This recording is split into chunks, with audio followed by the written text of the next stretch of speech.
Olá, seja muito bem-vindo. Hoje nós falaremos sobre a matrícula do imóvel.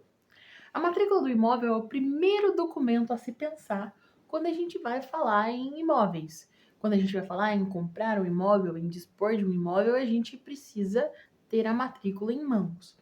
Isso porque a matrícula do imóvel é como se fosse a identidade dele. Muita gente costuma falar que é como se fosse a certidão de nascimento.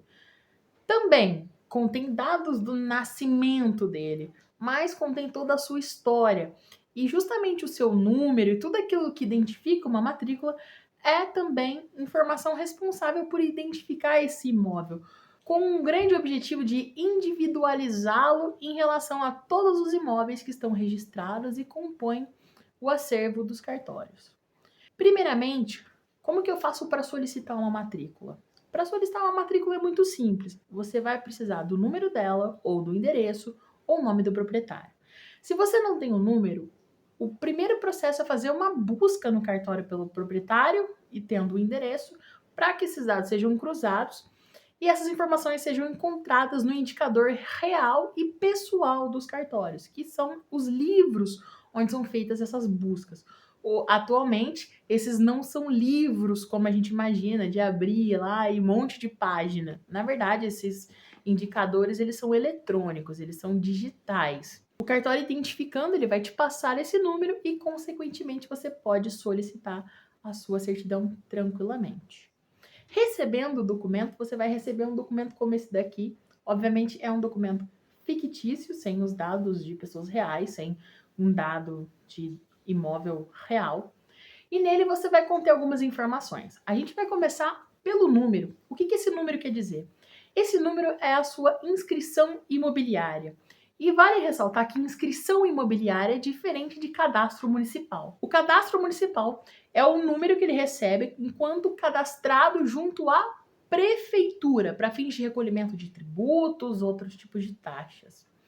Nesse contexto, quando a gente pega a matrícula, a gente vai ter esses números e aí a gente vai entender por que ele existe. É justamente a questão da identidade. Eu vou ter um imóvel, eu vou ter uma matrícula. Isso, em termos técnicos, corresponde ao princípio da unicidade matricial. Ele quer dizer justamente que cada imóvel possui uma matrícula. Eu não posso ter uma matrícula para dois imóveis distintos. Por quê? Um dos objetivos desse documento é individualizar esse imóvel e ter nele todas as suas informações fáticas que representem a realidade dele enquanto sua existência. Ele vai ter informações de endereço, ele vai ter informações técnicas de área construída, área total e as informações de qualificação das pessoas que ali titulam naquela matrícula, as pessoas que são titulares de direitos naquela matrícula. Proprietários, inquilinos, usufrutuários e todo mundo que aparece ali precisa ser qualificado, precisa ser identificado, assim como os dados do imóvel. Então, a matrícula contém um número, que é a sua inscrição, e contém o seu cadastro municipal. Estes são dados que a gente vai encontrar nesse documento. Se eu tenho a matrícula número 3 no primeiro cartório de registro de imóveis de São Paulo, no segundo cartório eu também vou ter a matrícula número 3. O que eu quero dizer com isso? Que o número da matrícula não é nacional, ele é local.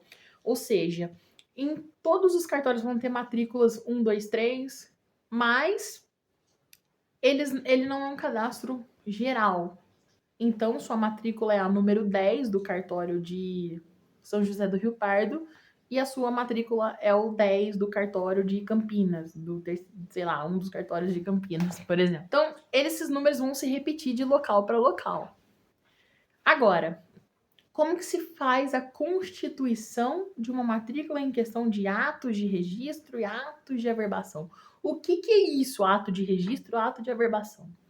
Primeiramente, a gente vai voltar lá no Código Civil para entender um pouquinho. Quando a gente fala em transição imobiliária, em compra e venda, enfim, tudo aquilo que vai transicionar um imóvel, que vai modificar a história desse imóvel, é considerado um direito real, porque está ligado à propriedade. Nesse sentido, Quando eu tenho um direito real, ele só vai existir e ter efeitos no mundo jurídico quando ele for registrado na matrícula do imóvel. Ou seja, muitas vezes eu compro um imóvel e tenho lá a escritura na gaveta e eu falo, é meu. Não, o imóvel não é seu, ele só vai ser seu quando ele for registrado, quando a escritura for registrada. E aí, aqui a gente tem que separar duas coisas muito importantes. Cartório de notas, o tabelião, onde a gente reconhece firma, ele formaliza a vontade das partes. O que que isso quer dizer? Quer dizer que eu vou chegar lá para ele e falar, ó, tabelião, eu quero vender a minha casa. Ele vai acatar essa demanda e vai formalizar, vai escrever um instrumento público, que é a escritura, que é um título aquisitivo, ou seja, é um documento que transfere direitos de um proprietário para um outro futuro proprietário, que se tornará proprietário mediante o registro dessa escritura. Ou seja, a escritura ela é meramente um contrato que precisa ser registrado. O que difere de um contrato simples é que ela é feita por um tabelião. E um tabelião é um agente público, ele não é um funcionário público, porque ele trabalha em colaboração com o Estado. Isso é um regime administrativo chamado delegação, certo? Por que eu não posso, em alguns casos, passar um imóvel por um contrato? Porque o Código Civil vai trazer a determinação de que as compras e vendas, elas não podem exceder 30 salários mínimos vigentes. Ou seja, se eu estou vendendo um terreno por 50 mil reais, eu não posso fazer isso por um contrato particular, que o meu contador faz, que o meu advogado faz. Por isso que é importante ter um advogado, para formalizar isso, caso você faça de maneira particular, se for menor que 30 salários mínimos esse valor. Eu tenho aqui o imóvel, eu tenho aqui a compra e venda, eu tenho aqui registro número 1. Lembrando, outra coisa, na matrícula nós teremos atos consecutivos. Então eu posso ter registro 1, averbação 2, registro 3, averbação 4, averbação 5, registro 6. Os números eles vão variando, eles seguem uma ordem. Não quer dizer que eu vou ter registro 1, 2, averbação 1, 2. Não, eles seguem uma ordem cronológica infinita, tanto de registros quanto de averbações. Seguindo nessa linha de raciocínio, quando eu tenho um registro, eu tenho um ato constitutivo. Lembra da questão do direito real? O direito real constitui algo na matrícula. Esse algo modifica toda a história dele, todo o cenário desse imóvel. Então, é um proprietário que não é mais proprietário porque vendeu e o agora é outro, então eu estou constituindo o direito real de propriedade. E a averbação, ela é um ato que modifica a situação de um registro. Então, eu tenho lá registrado que o Pedrinho, ele adquiriu o imóvel enquanto solteiro, mas o Pedrinho se casou. E aí o que acontece? Eu vou averbar o casamento de Pedrinho. Assim como José, dono da matrícula, é dono do imóvel, falece, eu vou averbar o óbito de José. Eu tenho constituído, registrado o usufruto. A pessoa faleceu, eu vou averbar o cancelamento do usufruto. Eu tenho uma hipoteca. Eu paguei a dívida, eu vou cancelar a dívida por meio de uma averbação de cancelamento.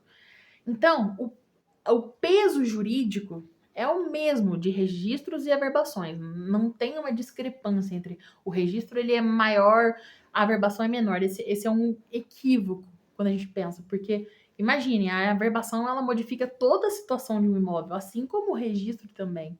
Então a gente tem que entender essas duas formas, esses dois atos, de maneira equiparada juridicamente. Quando eu vou pegar uma matrícula para ler, você precisa ler inteira, mas eu dou uma dica enquanto pessoa que trabalhou muito tempo em cartório. Do final para o começo. Por quê? Vamos supor que eu estou falando com uma matrícula de 12 páginas. E aí a dona Benedita adquiriu o imóvel lá em 1979 e passou para 50 pessoas ao longo de todos esses anos, para o Joãozinho ser o proprietário em 2022. Aí eu vou ficar vendo um monte de compra e venda, um monte de compra e venda. O que você faz? Volta lá no Joãozinho, ele é o último proprietário, destaca. Cada compra e venda que você for encontrando, cada transferência, você vai riscando, porque você já sabe que o proprietário é o Joãozinho. Normalmente os cartórios vão trazer isso descrito, então Joãozinho adquiriu 100% do imóvel, ou a totalidade, em sua totalidade. Eles precisam mencionar a proporção dessa aquisição, ou seja por meio de falar a porcentagem ou transferir o imóvel em sua totalidade. Essas são palavras-chave que a gente encontra nesse documento. Outra questão um pouquinho polêmica. A matrícula do imóvel, ela tem validade? Não. Ela é um documento sem validade. O que vai determinar a validade dela é para que você vai usar. Se você for usar para lavrar uma escritura de compra e venda, você não pode usar uma matrícula com mais de 30 dias de emissão.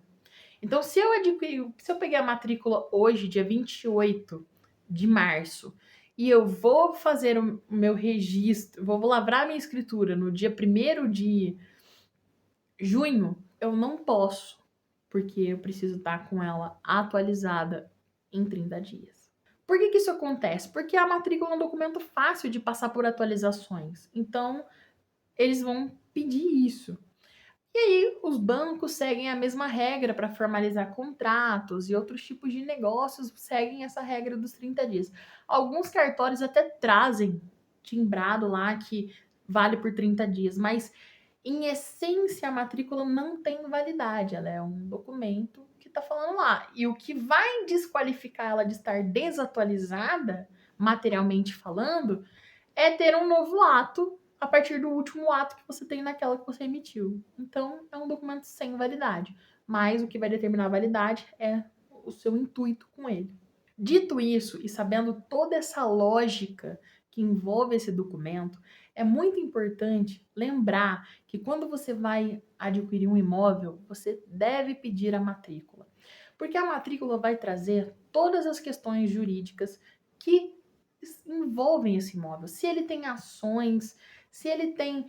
Ela vai conter ônus e gravames. Ônus, tudo aquilo que diz respeito a algum tipo de dívida. Então a gente tem lá uma alienação fiduciária, a gente tem uma hipoteca. Isso são ônus. E a gente tem alguns gravames também que vão estar lá.